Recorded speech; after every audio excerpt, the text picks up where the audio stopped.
rencontrée, moi, le soir, en 1979. J'ai fait ma rentrée au Palais des Congrès. Et elle faisait partie de mes invités parce que j'avais une grande admiration pour Romy. On peut même dire, comme beaucoup d'entre nous, qu'on en était un petit peu amoureux. Et j'étais très fier. Beaucoup amoureux. Et j'étais très fier. Elle était venue. Et à la fin de mon spectacle, je terminais par une chanson qui s'appelle « Je suis malade ». Et je suis descendu dans la salle. Et je lui ai chanté la chanson entièrement, à voix nue, sans micro, à elle, et ça a été vraiment, je peux dire, le clou de la soirée. Et ensuite, bon, nous avons dîné ensemble et on a passé une soirée merveilleuse qui s'est terminée à pas d'heure. Très tard. Très tard, oui. Bah alors écoute, ce soir, on va te demander de rechanter cette belle chanson. Bah, je vais la chanter pour elle. Pour elle et pour nous, mais pour elle.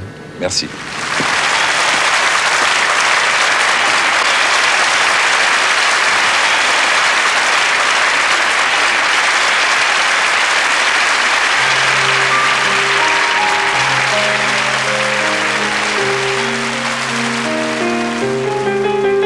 Je ne rêve plus, je ne fume plus, je n'ai même plus d'histoire.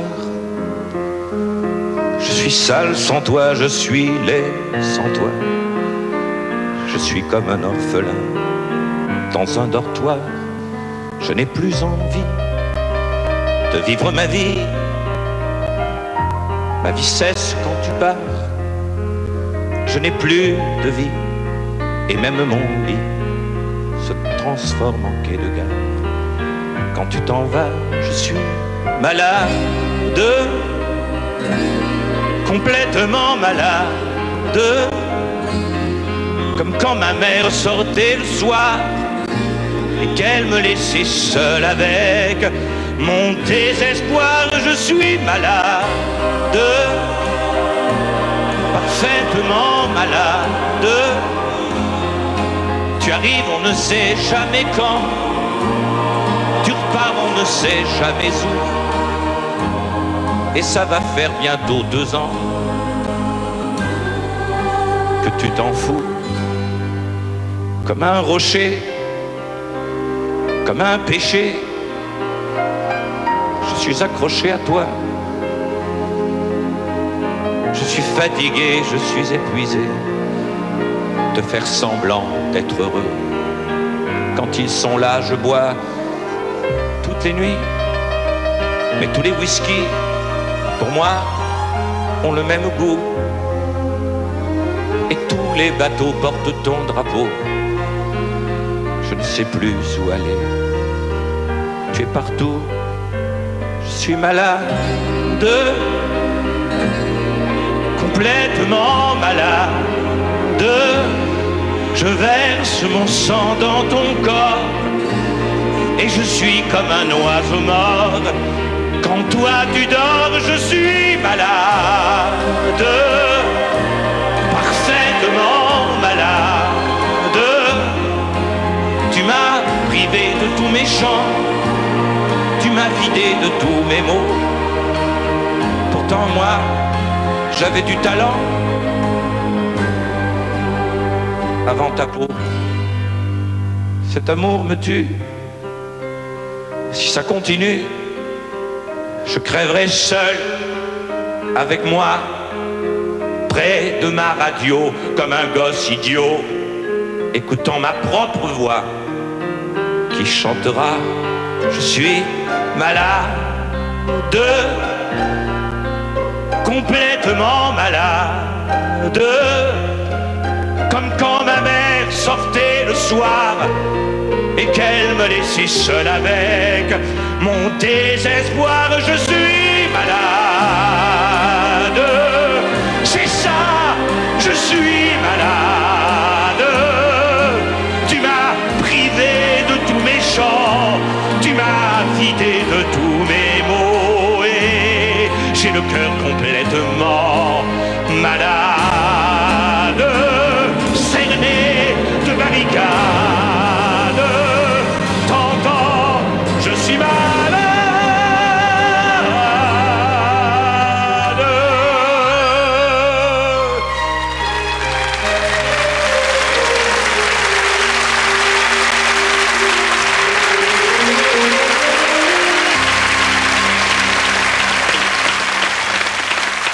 J'ai eu la chance, moi, de rencontrer Marlène Dietrich. et de devenir un de ses amis. Et Marlène, bon, tout le monde la connaît, on l'aime, on l'admire, on la craint quelquefois. Mais c'était une femme dans la vie qui avait comme remis une vitalité, une force. Elle avait besoin de donner, elle faisait la cuisine, elle s'occupait de vous, vous massait, vous dorlotait. Alors un soir, j'étais au restaurant, dans mon restaurant, et on était avec Romy, on riait, on était contents, on était bien. Et puis tout d'un coup, elle me demande des nouvelles de la grande. Alors je lui dis, elle va bien, je l'ai au téléphone. Il faudrait qu'on fasse un dîner un soir. Elle me dit, elle est chez elle en ce moment, il était 11h, 11h30 du soir. Je dis oui. Alors elle appelle le garçon qui la conduisait. Elle fait une lettre en allemand. Mais alors une lettre, c'était... Et ça, 4 pages comme ça. Elle écrit. Je dis mais qu'est-ce qui se passe? Elle enlève un collier qu'elle avait en or, une espèce de chaîne comme ça, de chez grand couturier, grand bijoutier. Un grand bijoutier. Et elle met ça dans une enveloppe, elle met son mot, elle renvoie le chauffeur avenue Montaigne chez Marlène. Et je lui dis, mais qu'est-ce que tu as fait? Elle me dit, ah, j'avais besoin, comme je l'aime, il fallait que je lui dise tout de suite que je l'aime, et je lui ai fait un cadeau parce que j'ai besoin de lui prouver que je l'aime. Enfin, elle était énervée comme ça. Bon, je la calme, on boit un peu de champagne. 1 heure après, le chauffeur revient, et avec la réponse. Il y avait 4 pages écrites par Marlène, avec 2 colliers. Le collier de Romy qu'elle renvoyait, et un collier à elle. Alors elle a mis les 2 colliers. Au fond, je me demande si on ne devrait pas écrire plus souvent. Moi, j'ai jamais tourné avec Marlène Dietrich, mais j'ai retourné avec Romy le film d'un jeune metteur en scène. C'était son premier film, Le Trio Infernal. Un film infernal, d'ailleurs. Et pour vous parler de la violence aussi de Romy, dans une scène de bataille, de querelle, pendant la prise, Francis Giraud me dit rapproche-toi, à ce moment-là, rapproche-toi de Romy. Je me rapproche de Romy. Et la meilleure chose qu'elle avait fait, attendez le contexte de la scène, c'est de m'envoyer une gifle. J'ai dû aller chez le dentiste le lendemain matin, parce qu'une molaire était partie. D'ailleurs, dans le film qu'elle a tourné après avec Philippe Noiret, dans le Rico, le vieux fusil, elle se donnait aussi. Et vous, qu'est-ce que vous faites? Moi? Rien. Rien du tout? Non.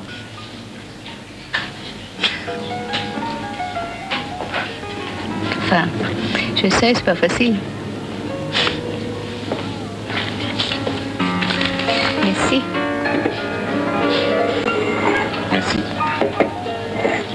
Tin? Tin.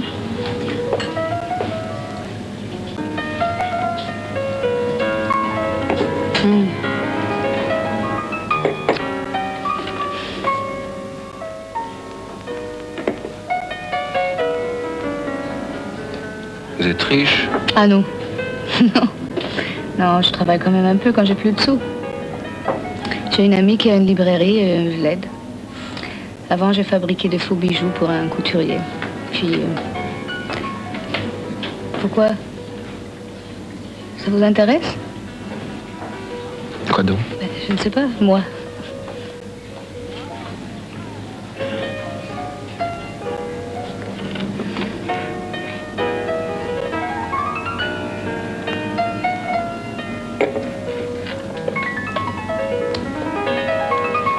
Pourquoi vous me regardez comme ça? Je vous aime. Mais vous êtes fou.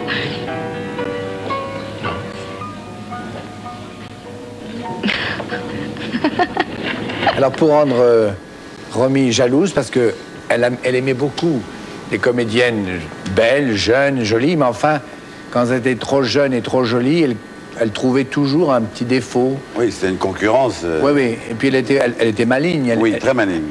Elle disait, ah oui, mais t'as pas remarqué qu'elle avait un petit peu quelque chose comme ça? Mais je suis sûr que pour Victor Laszlo, elle l'aurait trouvé formidable parce qu'il n'y a rien à dire que de lui dire merci d'être là avec nous ce soir.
par accident.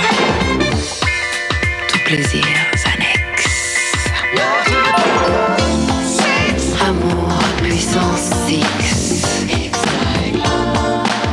Ne serait-ce qu'un temps. L'amour, ça s'oxyde avec le temps. Amour puissance X. Tuer le temps.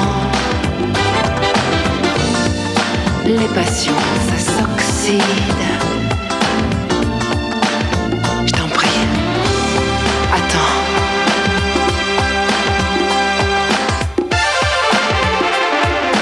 Dreams on X-ray. Quelques extraits. Amour, puissance X. Love to the power six. Reste bien dans l'axe. Mes rêves en X.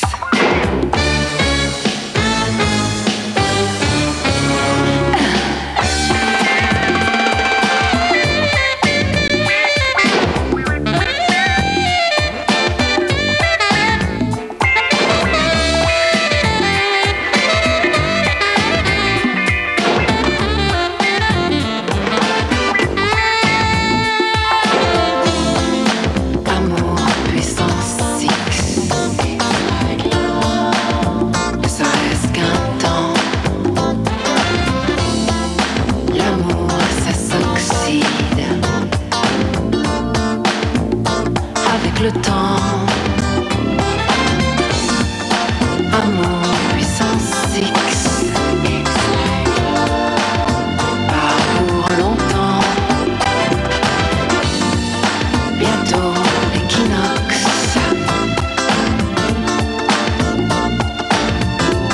Sale temps. Amour, puissance X.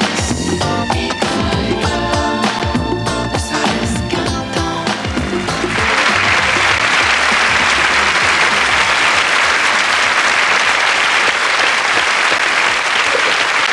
Arrive 1980. Et là, elle tourne avec Francis Giraud, La banquière, avec Trintignant, Brasseur et Jean-Claude Brialy.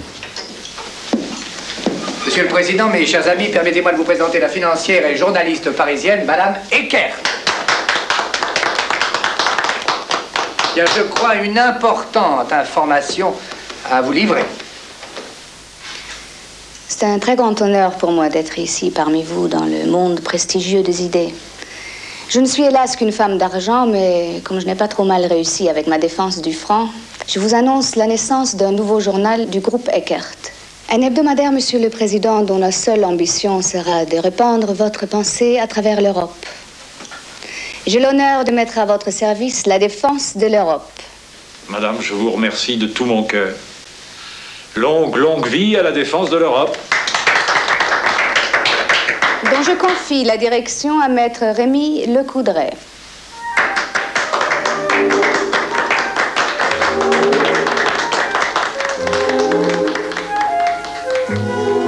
C'est dans La banquière qu'elle avait une scène où elle devait, dans la prison, se sauver et casser son plâtre. Oui. Eh bien, elle s'est cassée la jambe avec tellement de force. Elle a fait la scène 2-3 fois. Elle l'avait fait tellement fort qu'elle s'était complètement emporté la jambe. En ne souffrant absolument pas, elle était déchaînée et tellement elle était dans son personnage. En 1981, elle tourne avec Claude Miller, Garde à vue, avec deux grands acteurs. Lino Ventura avait très envie de tourner avec elle. C'était pas un rôle long, mais comme c'était une grande actrice, elle en avait fait un grand personnage et il y avait une grande scène entre...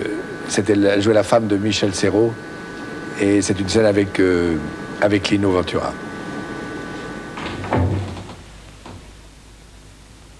Vous a laissé dans le noir, madame?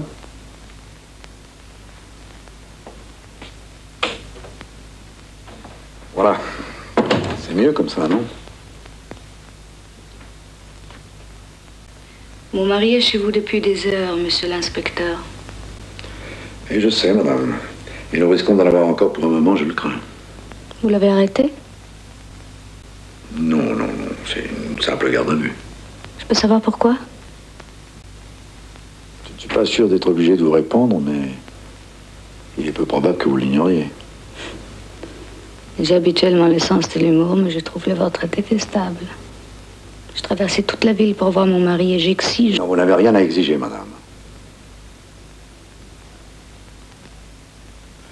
Je peux m'excuser, je n'ai pas l'habitude de parler sur ce ton. Mais qu'est-ce qui peut m'empêcher de voir mon mari? Rien. Rien, madame, mis à part une seule petite chose. C'est lui qui ne veut pas vous voir. Alors Mireille, est-ce que tu as connu Romy Schneider, toi? Pas vraiment, mais je l'admirais et je l'adorais. Et je me souviens d'un soir, lors d'un gala où je chantais, on m'avait dit qu'elle était dans la salle et je ne pensais qu'à elle. Et en particulier, je me demandais ce qu'elle allait penser quand j'allais chanter en allemand, de mon accent. Qu'est-ce que tu chantais?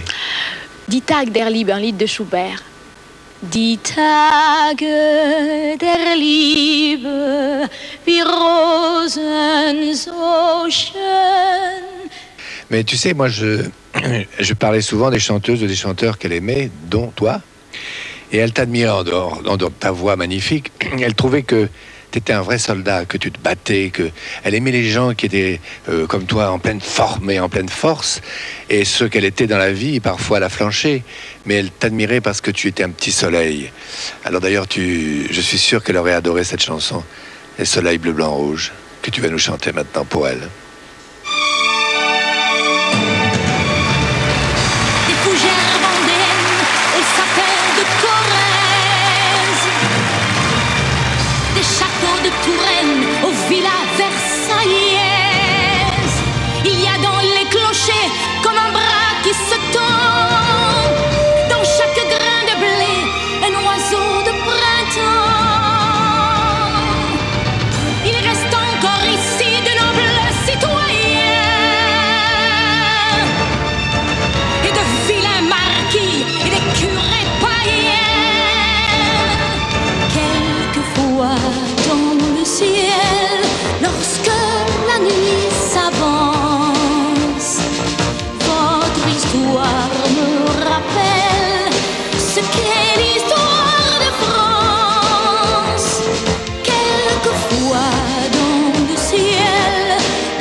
Selon sa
bien, nous sommes toujours en 1980. Et Romy détestait beaucoup de choses. Entre autres, elle détestait que l'on parle de sa vie propre, de sa vie intime. Mais en 1981, elle perd son fils. Là, elle ne pouvait pas se taire. Elle ne peut pas le taire. Et peut-être que le travail devenait pour elle une bouée de sauvetage. Et je crois que la dernière image que je garderai d'elle, c'est pas... C'est peut-être... elle a subi aussi une opération très grave à cette période-là. Et je me souviens que j'avais été la voir la veille de son opération, dans sa chambre. Et elle était seule, sans fleurs, sans personne, juste le scénario de La Passante du Sans-Souci. Mais je laisse Jacques Rouffio vous en parler. Je vais vous parler de très peu du film, un tout petit peu de Romy. La chose la plus, pour en terminer avec les choses très, très sombres de cette fin de vie, c'est que par le plus grand des hasards, cette histoire qui était écrite par Joseph Kessel et dont le scénario était de Kirchner et moi, racontait l'histoire d'un petit garçon, c'est-à-dire et de choses qui sont entrées dans la vie de Romy avec une violence extraordinaire à ce moment-là. C'est-à-dire qu'il y a eu l'espace de 15 mois la superposition d'une histoire romanesque qu'elle avait choisie, qu'elle avait voulu tourner et qu'elle avait voulu tourner avec moi, et de son propre trajet épouvantable qui a eu lieu à ce moment-là. Mais cela dit, une fois que les différentes choses, les différents drames se sont passés, le travail étant une des manières momentanées de reprendre pied, ça a été un film fait d'une manière tout à fait intègre et où la superposition de la vie du cinéma évidemment était laissée à la porte du studio parce que c'était mieux comme ça, et en conséquence on a tourné à Berlin un film dans une liberté formidable par rapport à sa propre expérience de vie à ce moment-là. À ta santé, Max. À nous.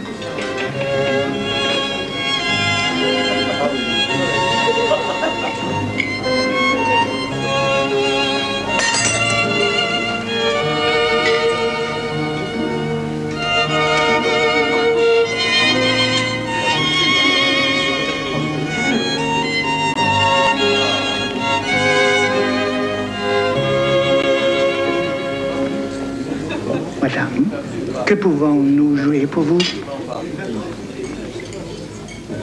C'est mon fils qui va jouer. Max, je voudrais que tu joues. Que tu joues pour moi. Fais-moi plaisir. Offre-moi ce cadeau. Ce sera un geste de gentleman.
Gérard Klein, c'était ton premier film. Ouais. Et rencontrer une comédienne comme Romy à Berlin.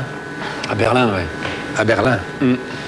Dans un film difficile pour elle et en même temps qui était quelque chose qui l'a sauvée.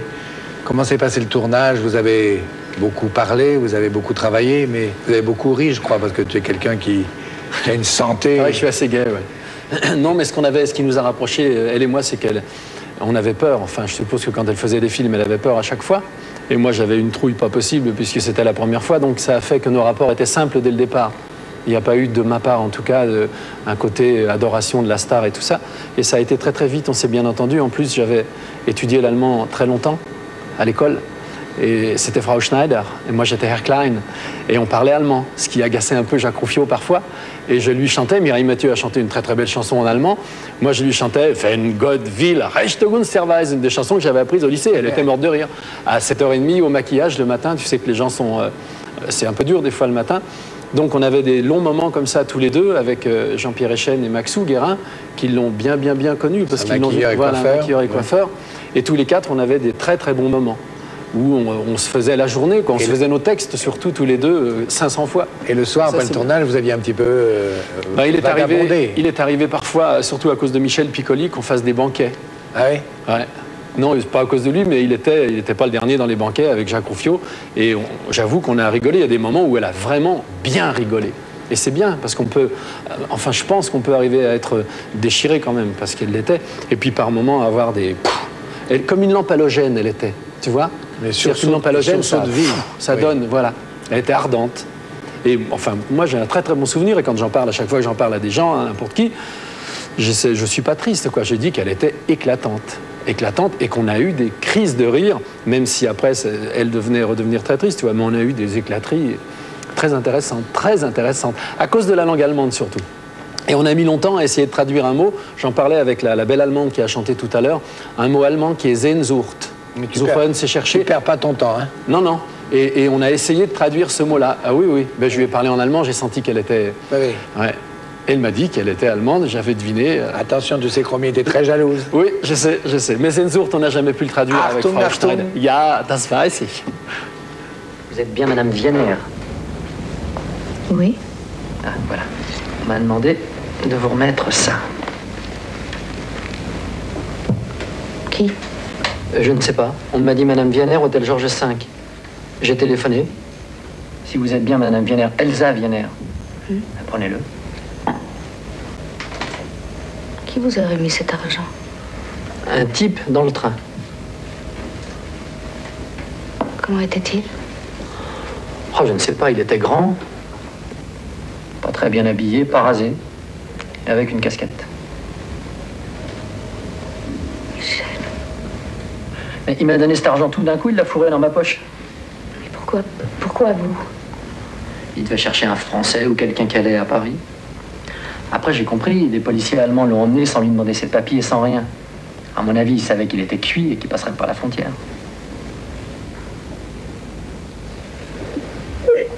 On va regarder la dernière interview que Romy a donnée.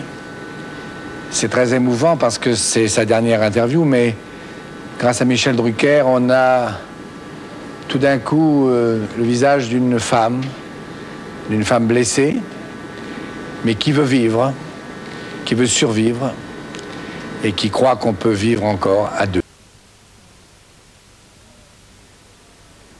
Et 7 mois après, Romy nous quitte, Romy est morte. Alors, où est la morale, où est le tact dans ce que nous allons dire maintenant, comme dit Romy? Elle nous a laissé sa fille, Sarah, qu'elle aimait profondément. Elle s'était raccrochée à la vie et à Sarah. Et elle nous manque beaucoup, Romy, pour l'engueuler. Mais je crois que ce soir, elle était avec nous.